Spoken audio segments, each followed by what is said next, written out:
ओम शांति। आज 14/3/2026 की वाणी है। बाबा बोले, मीठे बच्चे, एक बाप ही नंबर 1 एक्टर है जो पतितों को पावन बनाने की एक्ट करते हैं। बाप जैसी एक्ट कोई कर नहीं सकता।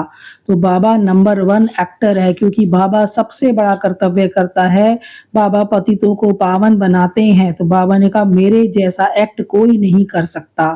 प्रश्न पूछा बाबा ने, सन्यासियों का योग जिस्मानी योग है, रूहानी योग बाप ही सिखलाते हैं, कैसे?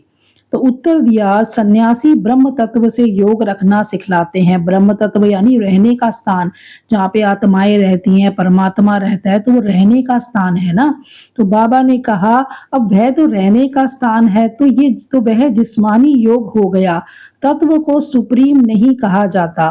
तुम बच्चे सुप्रीम रूह से योग लगाते, सुप्रीम यानी हाईएस्ट सोल से योग लगाते। तुम्हारा योग रूहानी योग है, क्योंकि रूह से योग लगा रहे हैं तो इसलिए रूहानी योग है। यह योग बाप ही सिखला सकते, दूसरा कोई भी सिखला न सके, क्योंकि वही तुम्हारा रूहानी बाप है। और बाबा ने कहा, बच्चे, बहुत लोग कहते हैं ओम शांति, अर्थात अपनी आत्मा की पहचान देते हैं, परंतु खुद समझ नहीं सकते, है ना। किसी को पता नहीं है ओम शांति का अर्थ क्या है। वो समझते हैं ओम शांति बस एक ग्रीटिंग है, जैसे हम नमस्ते करते हैं तो ऐसे ओम शांति करते हैं। लेकिन बाबा ने कहा वो इसकी समझते नहीं है इस लाइन को। तो ओम शांति का अर्थ बहुत निकालते हैं। कोई कहते हैं ओम माना भगवान, परंतु नहीं, ये आत्मा कहती है ओम शांति, है ना। अहम आत्मा का स्वधर्म ही है शांत। ये ओम शांति का अर्थ क्या है? ओम मतलब अहम आत्मा और शांति मतलब स्वधर्म है शांत। तो यानी आत्मा जो है, अहम आत्मा का स्वधर्म है ही शांत। इसलिए कहते हैं मैं हूँ शांत स्वरूप, ये मेरा शरीर है जिससे हम कर्म करते हैं। तो बाबा ने कहा कितना सहज है। फिर बाबा ने कहा कि मुझे कहते हैं ज्ञान का सागर, मैं तुम बच्चों को बैठ आदि मध्य अंत का राज समझा रहा हूँ, है ना, क्योंकि ज्ञान का सागर है। ये जो नाटक है जिसको ड्रामा कहा जाता, जिसके तुम एक्टर्स हो, बाप कहते हैं मैं भी एक्टर हूँ। बाबा भी क्या है? Director, producer. और बाबा भी क्या है? एक्टर है, मुख्य एक्टर है। तो बच्चे कहते हैं बाबा पतित पावन एक्टर बन आओ, ऐसे बुलाते हैं ना, पतित पावन उनका भी एक्ट है, क्योंकि ये पूरा ड्रामा है। 5000 वर्ष का जो भी साकारी दुनिया में चल रहा है वो ड्रामा है। तो इसमें हर आत्मा जो आती है वो एक्टर है ना। असली क्या है? असली घर तो शांति धाम है ना, असली में तो हम आत्माएं हैं। तो परमात्मा को बुलाते हैं कि हे पतित पावन आओ, है ना, उस एक्टर को बुलाते हैं। तो बाबा ने कहा, बच्चे कहते हैं बाबा पतित पावन एक्टर बन आओ, आकर पतितों को पावन बनाओ। अब बाप कहते हैं मैं एक्ट कर रहा हूँ। बाबा भी एक्ट ही कर रहा है। तभी तो बाबा देखो, बाबा जब समझाता है, जब जब बाबा एक टीचर की तरह मुरली में समझाता है, तो वो बाबा का ऐसे रियल लगता है ना। बाबा कहता है तुम ये नहीं करोगे तो ऐसे करो, ये नहीं करोगे तो ऐसे करो। बाबा बताते हैं उसका धर्मराज है, ये सब बताते हैं। लेकिन फिर बाबा ये भी बताते हैं कि ड्रामा जो है ये फिक्स्ड है। जिसने जितना पुरुषार्थ किया उतना ही करेगा, जिसने जितनी मेहनत करी है उतना ही करेगा। तो वो भी फिक्स्ड है, उसका पद भी फिक्स्ड है। तो बाबा दोनों चीजें बताते हैं। बाबा रियलिटी भी बताते हैं और बाबा अपना एक्ट भी करते हैं अच्छे से, है ना। जैसे हमें भी एज अ पेरेंट अपना रोल तो करना है ना, उसको बच्चे को समझानी देनी है, वो देनी भी है, लेकिन स्मृति में ये रखना है कि इसका भी जो जो एक्ट होगा, इसकी भी जो स्क्रिप्ट लिखी होगी उसी अनुसार कार्य करेगा। ऐसे ही बाबा है। तो इसलिए बाबा कहते हैं मैं एक्ट कर रहा हूँ, मेरा पार्ट सिर्फ इस संगम समय की है, सिर्फ संगम पर भगवान आता है। सो भी मुझे अपना शरीर नहीं है, मैं इस शरीर द्वारा एक्ट करता हूँ। अब हम तो शरीर धारण करके एक्ट करते हैं, लेकिन परमात्मा का अपना शरीर नहीं है। वो ब्रह्मा का शरीर तन लोन लेके अपना एक्ट करते हैं। मेरा नाम शिव है। बच्चों को ही तो समझाएंगे ना। पाठशाला कोई बंदरों व जानवरों की नहीं होती है, परंतु बाप कहते हैं कि इन 5 विकारों के होने कारण शक्ल तो मनुष्य जैसी है ना। तुम बच्चों की सभी की जो शक्ल, जो बाबा ने कहा तुम्हारी शक्ल तो मनुष्य जैसी है, लेकिन क्योंकि तुम्हारे अंदर 5 विकार हैं, तो तुम्हारे कर्तव्य जो हैं, जो तुम्हारी एक्टिविटी है, वो कैसी है? बंदरों जैसी है। तो बाबा ने कहा दुनिया तो कुछ भी नहीं समझती, पतित पावन कौन है कुछ नहीं समझ सकते, ये भी नहीं जानते कि हम सब एक्टर्स हैं ना, दुनिया को तो नहीं मालूम, हम भी भूल जाते हैं। तो बाबा ने कहा ये भी नहीं जानते कि हम सब एक्टर्स हैं, हम आत्मा ये चोला लेकर पाठ बजाती हैं, है ना? ये शरीर रूपी चोला लेकर हम आत्माएँ पाठ बजाती हैं, कोई स्त्री का चोला लेता है, कोई कोई अ, कोई पुरुष का चोला लेता है। आत्मा परम धाम से आती है, आकर पाठ बजाती है। भारत के ऊपर ही सारा खेल बना हुआ है ना, rise and fall of Bharat. Bharat पावन, भारत पतित किसने बनाया? तो रावण ने बनाया, है ना? तो बाबा ने कहा कि ये जो सृष्टि है ये बेहद का टापू है, हद की लंका नहीं है, बेहद की लंका है ये, जिसके ऊपर रावण का कब्जा है। तो बाबा ने कहा बाबा अब भारतवासियों को समझाते हैं, मीठे मीठे बच्चे, तुम अब आदि सनातन देवी देवता धर्म के थे, है ना?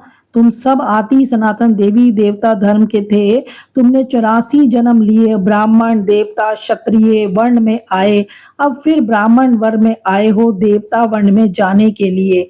गाते भी हैं ब्राह्मण देवताए नमः, पहले ब्राह्मणों का नाम लेते हैं, ब्राह्मणों ने ही भारत को स्वर्ग बनाया है, ये है ही भारत का प्राचीन योग मतलब आदि का योग, स्टार्टिंग का जो योग है उसको प्राचीन कह रहे हैं यहाँ पे। पहले पहले जो राजयोग था जिसका गीता में वर्णन है। तो बाबा ने कहा इस समय सारा जाड़ जड़ जड़ीभूत हो गया है, अभी गिरा की गिरा आदि सनातन देवी देवता का जो पूरा आदि सनातन देवी देवता नहीं, जो ये मनुष्य सृष्टि का झाड़ है वो जड़ जड़ीभूत हो गया है, अभी गिरा की गिरा।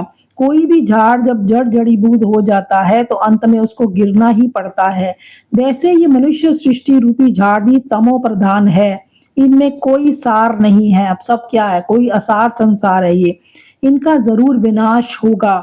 इनके पहले आदि सनातन देवी देवता धन की स्थापना यहाँ करनी होगी, क्योंकि विनाश से पहले तो स्थापना करेंगे ना, नहीं तो फिर कहाँ पे स्टार्ट करेंगे नई दुनिया। तो बाबा ने कहा कि रूहानी बच्चों को सिखाते हैं कि मामे कम याद करो तो तुम्हारे सब पाप मिट जाएंगे। हठ योगी कब ऐसे न कह सके, जो सन्यासी होते हैं वो तो ये नहीं कहेंगे कि मुझे याद करो, है ना? तो बाप आत्माओं को समझाते हैं, ये नई बात है। तो बाप कहते हैं तुमको अब देही अभिमानी बना रहे हैं, बाबा कह अब तुम्हें अब देही अभिमानी बना रहे हैं, बाप को देह है नहीं, इसके तन में आते हैं, इसका नाम बदल जाता है क्योंकि मरजीवा बना है, पुराने जन्म से मर जाते हैं। तो पहले दादा लेखराज था, फिर ब्रह्मा नाम दिया बाबा ने, है ना, प्रजापिता ब्रह्मा। तो क्योंकि वो पुराने जो उसका पुराना जो स्वभाव संस्कार सब चीजें थी, पुराने जो जन्म था उससे वो मर गया, है ना? तो बाबा ने क्या कि मरजीवा बना है, जैसे गृहस्थी जब सन्यासी बनते हैं तो मरजीवा बन जाते हैं, नया जन्म हो जाता है। गृहस्थ आश्रम छोड़ निर्वृति मार्ग ले लिया तो तुम्हारा भी मरजीवा बनने से नाम बदल जाता है। पहले शुरू में सबके नाम लाए थे, सबके नाम बाबा ने शुरू शुरू में चेंज किए थे, फिर क्या हुआ, फिर जो आश्चर्यवत सुनंती कथंती भागंती हो गए तो नाम आना बंद हो गए। ऊपर से नाम आते थे ना, संदेशी जाती थी और बाबा नाम की लिस्ट भेजते थे कि इसका ये नाम रखेंगे, इसका ये नाम रखेंगे। लेकिन कितने बच्चे जिनके नाम रखे वो चले गए, तो बाबा ने कहा कि अब फिर नाम रखना बाबा ने बंद कर दिया। तो बाबा ने कहा ये फिर फालतू है, जब सब चले ही गए तो, है ना? तो बाबा ने कहा गाया भी जाता है पत्थर बुद्धि सो पारस बुद्धि, पारस बुद्धि सो पत्थर बुद्धि। सतयुग त्रेता में पारस बुद्धि गोल्डन एज थे, फिर सिल्वर एज 2 कला कम हुई, इसलिए नाम पड़ा चंद्रवंशी। सूर्यवंशी के बाद चंद्रवंशी बना, क्योंकि नापास हुए हैं, चंद्रवंशी सारे फेलियर्स है ना। ये भी पाठशाला है ना, जैसे पाठशाला होती है, जैसे स्कूल होता है, स्कूल में क्लास होती है, उसमें क्या होता है, उसमें कुछ फर्स्ट डिवीजन, कोई सेकंड डिवीजन, कोई थर्ड डिवीजन, यहाँ पे भी ऐसे ये भी स्कूल है। तो यहाँ पे बाबा ने कहा 33 मार्क्स से जो नीचे होते हैं वे फेल हो जाते हैं। 33 मार्क्स यहाँ भी आप देखिए, 33 मार्क्स पासिंग मार्क्स है 100 में से। तो बाबा ने कहा यहाँ पे भी जिसके 33 मार्क्स होते हैं वो फेल हो जाता है, फेल हो जाता है तो चंद्रवंशी में चला जाता है। राम सीता फिर उनकी डायनेस्टी संपूर्ण नहीं है ना? राम सीता भी फेलियर्स ही हैं, राम सीता जो हैं उनकी डायनेस्टी संपूर्ण नहीं है, इसलिए सूर्यवंशी बन ना सके। ना पास तो कोई होंगे ना, क्योंकि इम्तिहान भी बहुत बड़ा है। इतना बड़ा इम्तिहान है तो उसमें कोई तो फेल होगा ना, सारे ही थोड़ी मेहनती होते हैं। आगे गवर्नमेंट का आईसीएस का बड़ा इम्तिहान होता था, सब थोड़े पढ़ सकते थे। कोटों में कोई निकलते हैं, कोई चाहे तो हम सूर्यवंशी महाराजा महारानी बने, तो उनमें भी बड़ी मेहनत चाहिए। मम्मा बाबा भी पढ़ रहे हैं श्रीमत से, वे पहले नंबर में पढ़ते हैं। फिर जो माता पिता को फॉलो करते वही उनके तख्त पर बैठेंगे, है ना। तो जो डायनेस्टीज चलती हैं, जैसे कि बाहर के देशों में Edward Edward the first, Edward the second, ऐसे ही सूर्यवंशी की 8 डायनेस्टियां चलती हैं। सूर्यवंशी 1, सूर्यवंशी 2, है ना। इस तरह से तो जिन्होंने मम्मा बाबा को फॉलो किया है अच्छे से, वो उनके तख्त पर बैठेंगे। तो बाबा ने कहा कृष्ण घराने ने भारत की राजाई हप की है, भारत का अथाह धन ले गए, फिर विचार करो तो सतयुग में कितना अथाह धन होगा, है ना। जब इतना सारा धन जो क्रिश्चियन लोग ले गए, तो बाबा ने कहा सतयुग में कितना धन होगा, वो सब लौटाएंगे आपको। वहां की भेंट में तो यहाँ कुछ भी नहीं है, वहां सब खानियां भरतू हो जाती हैं। अब तो हर चीज की खानियां खाली होती जाती हैं, फिर चक्र रिपीट होगा तो फिर सब खानियां भरती जाएंगी। तो बाबा ने कहा आधा कल्प तुम देह अभिमानी रहे हो, है ना, आधा कल्प तो तुम देह अभिमान में रहे हो, अब देही अभिमानी बनना है। घड़ी घड़ी ये भूल जाते हो क्योंकि आधा कल्प की कट चढ़ी हुई है। आधे कल्प से एक अभ्यास बना हुआ है देह अभिमान में रहने का, इसीलिए बाबा ने कहा इसमें मेहनत है। तो इस समय तुम ब्राह्मण चोटी हो, तुम हो सबसे ऊंच। सन्यासी ब्रह्मा से योग लगाते हैं, उनसे विक्रम विनाश नहीं होते, है ना। ब्रह्म से, सॉरी, सन्यासी जो है ब्रह्म तत्व से योग लगाते हैं तो उनसे विक्रम विनाश नहीं होते। हर एक को सतो रजो तमो में आना जरूर है, आत्मा की जो स्टेजेस हैं उससे सबको गुजरना ही है, वापस कोई भी जा नहीं सकते। जब सभी तमो प्रधान बन जाते हैं तब बाप आकर सभी को सतो प्रधान बनाते हैं, अर्थात सभी की ज्योति जग जाती है। जब परमात्मा आते हैं सबको सतो प्रधान बना देते हैं और सबकी ज्योति जग जाती है, जो उझाई हुई ज्योति है वो जग जाती है। सबको अपनी रियलिटी समझ आ जाती है कि मैं आत्मा हूँ। हर एक आत्मा को अपना अपना पार्ट मिला हुआ है, तुम हो हीरो हीरोइन पार्टधारी, है ना। तो हमको ना हीरो हीरोइन है, बाकी हर आत्मा को अपना पार्ट मिला हुआ है। तो कहा जाता है हथ काढ़े दिल दाढ़े, काम करते रहो लेकिन बाकी बुद्धि योग भाव से लगा रहे। तुम आत्माएं आशिक हो एक माशूक की, अभी वह माशूक आया हुआ है, सभी आत्माओं सजनियों को गुल गुल बना के ले जाएगा। बेहद का साजन बेहद की सजनिया है ना, आत्मा है ना, आत्मा है सजनिया और परमात्मा है साजन। कहता है मैं सबको ले जाऊंगा, फिर नंबरवार पुरुषार्थ अनुसार जाकर पद पाएंगे। भल रस व्यवहार में रहो। तो बाबा ने ये नहीं कहा कोई घर बार छोड़ के आओ, बाबा ने कहा बलग्रस्त व्यवहार में रहो, बच्चों को संभालो। हे आत्मा तुम्हारी दिल बाप की तरफ हो, सब कुछ करना है इस दुनिया का, लेकिन बुद्धि कहाँ हो, सिर्फ परमात्मा से लगी हो कि मैं निमित्त मात्र ये कार्य कर रही हूँ, मेरा एक्ट चल रहा है, मैं एक्टिंग कर रही हूँ यहाँ पे। एक्टिंग भी बेस्ट से बेस्ट करनी है, लेकिन बुद्धि कहाँ लगी रहे, अपने सत्य में लगी रहे बुद्धि, है ना। तो बाबा ने कहा हे आत्मा तुम्हारी दिल बाप की तरफ हो, यही याद की प्रैक्टिस है, इसी को करना है। तो बाबा ने कहा ड्रामा अनुसार सबको रास्ता बताना है, कोई से डिबेट करने की दरकार नहीं है, अभी तुम्हारी बुद्धि में सारी नॉलेज आ गई है। मनुष्य बीमारी से छूटते हैं तो बधाइयां देते हैं, यहाँ तो सारी दुनिया रोगी है ना। सारी दुनिया क्या है, रोगी। सारों के मन के रोग, मन में रोग, मन से सारे रोगी हैं ना। तो इसलिए मन रोगी है तो तन भी रोगी बन गया, इसलिए बाबा ने कहा थोड़े समय में जय जयकार हो जाएगी ना। फिर बाबा ने धारणा के लिए सार बताया, सच्चे सच्चे आशिक बन हाथों से काम करते, बुद्धि से माशूक को याद करने की प्रैक्टिस करनी है। बाप की याद से हम स्वर्गवासी बन रहे हैं, इस खुशी में रहना है। सूर्यवंशी डायनेस्टी में तख्त नशीन बनने के लिए अगर सूर्यवंशी डायनेस्टी में आना है तो माता पिता को पूरा पूरा फॉलो करना है, पूरा पूरा, आधा अधूरा नहीं। बाप समान नॉलेजफुल बन सबको रास्ता बताना है। फिर वरदान दिया बाबा ने, ताज और तिलक को धारण कर बाप दादा के मददगार बनने वाले दिल तख्त नशीन भव। जब कोई तख्त पर बैठता है ना, तख्त होता है ना, जो राजगद्दी पे बैठता है, तो तिलक और ताज उनकी निशानी होती है। उनको तिलक भी दिया जाता है और उनको ताज भी दिया जाता है। ऐसे जो दिल तख्त नशीन है, ऐसे जो बाबा के दिल तख्त पर बैठे हैं, बाबा ने कहा उनके मस्तक पर सदैव अविनाशी आत्मा की स्थिति का तिलक दूर से ही चमकता हुआ नजर आता है। तो यानी अगर बाबा के दिल तख्त पर बैठना है तो सदा आत्मिक स्मृति में रहो, सदा अविनाशी आत्मा की स्थिति का तिलक लगा रहे, चमकता रहे। तो बाबा ने कहा दूर से नजर आता है, सर्व आत्माओं के कल्याण की शुभ भावना उनके नैनों से व मुखड़े से दिखाई देती है। क्योंकि जब आत्मा स्वरूप में होंगे, आत्मिक स्थिति में होंगे, तो हर आत्मा के प्रति शुभ भावना निकलेगी ही निकलेगी।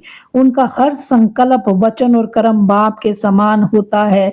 तो बाप समान बनने के लिए कोई ज्यादा मेहनत नहीं करनी, सिर्फ खुद की आत्मिक स्थिति को पक्का करना है, सिर्फ खुद को आत्मा समझना है ना, उसका अभ्यास करना है। स्लोगन दिया बाबा ने, सरल याद के लिए सरलता का गुण धारण करो, संस्कारों को सरल बनाओ। सरल याद यानी जल्दी से बाबा याद आ जाए, उसके लिए कौन सा गुण धारण करना है? सरलता का। सरलता मतलब इजी नेचर, है ना, ज्यादा उलझना नहीं है, ज्यादा अपने संस्कारों को कड़ा नहीं बनाना कि मैं क्यों झुकूं, जो भी है ना, तो मैं नहीं कर सकती, ये तो संस्कारों को इजी बनाना है। फिर बाबा ने कहा व्यक्त इशारे में कि विजयी बनने का फाउंडेशन है निश्चय, है ना, निश्चय बुद्धि विजंती। तो जब विजय कब होगी? जब निश्चय होगा, है ना। फाउंडेशन अगर पक्का है, फाउंडेशन क्या है? निश्चय।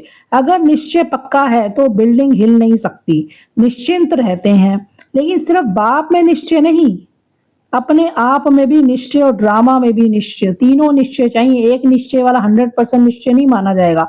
बाबा में भी निश्चय, अपने पे भी निश्चय कि मैं कर सकती हूँ, मैं ही कलप कलप की विजयी आत्मा हूँ, है ना। ऐसे अपने पे निश्चय और ड्रामा पे भी निश्चय कि ड्रामा में जो सीन आ रहा है मेरे कल्याण के लिए आ रहा है, जो आत्मा का पार्ट मेरे साथ बज रहा है वो मुझे ऊपर ले जाने के लिए ही बज रहा है। इसलिए बाबा ने कहा वहा ड्रामा वहा। अगर ड्रामा में निश्चय होगा तो अकल्याण की बात भी कल्याण में बदल जाएगी, है ना। अगर मुझे पक्का है कि ड्रामा में निश्चय है कि ड्रामा में जो भी हो रहा है मेरे कल्याण के लिए हो रहा है, तो क्या होगा? अकल्याण की बात भी कल्याण में बदल जाएगी। तो ये थे बाबा के आज के महावाक्य। ओम शांति।